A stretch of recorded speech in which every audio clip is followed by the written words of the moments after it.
In a clear night sky, the shooting stars can be seen. These are small pieces of rock material floating in space called meteors. Do you know why it catches fire? When a meteor skids from space and enters the Earth's atmosphere, it rubs against the air.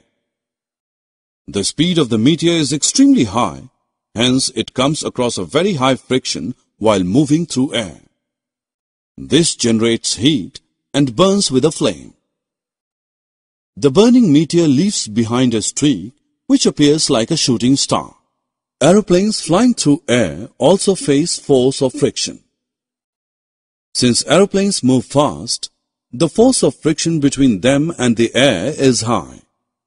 The jets and supersonics move with a faster speed than aeroplanes. While flying, these airplanes get heated on the surface from the heat generated due to the force of friction. The inside of the plane is insulated to protect the passengers from heat generated on the surface. It should be noted that thinner the medium, less is the force of friction. Thicker, denser the medium, more is the force of friction.